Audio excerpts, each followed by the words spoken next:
The government has been narrowly defeated in a key vote on its Brexit bill after a rebellion by 11 Tory MPs.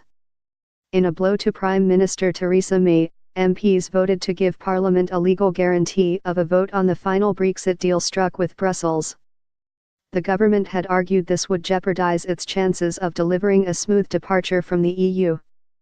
Despite a last-minute attempt to offer concessions to rebels, an amendment to the bill was backed by 309 to 305. Ministers said the minor setback would not prevent the UK leaving the EU in 2019. Of the Conservative MPs who voted against the government, 8 are former ministers. One of them, Stephen Hammond, was sacked as Conservative vice chairman in the aftermath of the vote. "Tonight I put country and constituency before party and voted with my principles to give Parliament a meaningful vote," he tweeted.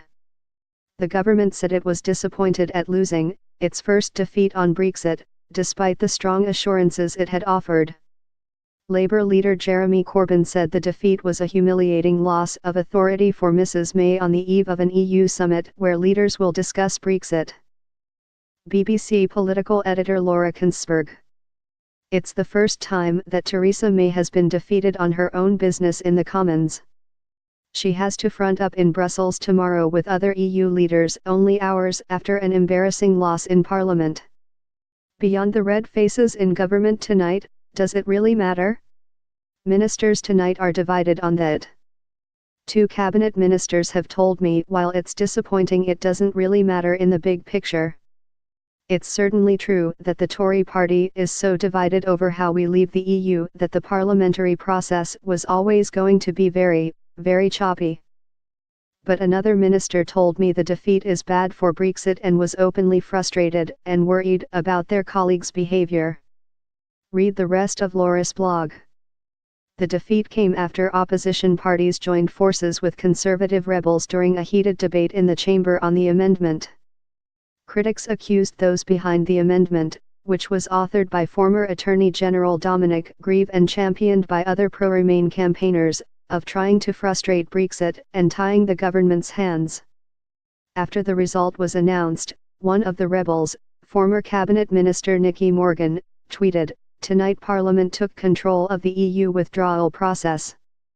But other Conservative MPs reacted angrily, with one, Nadine Dorries, saying the rebels should be deselect.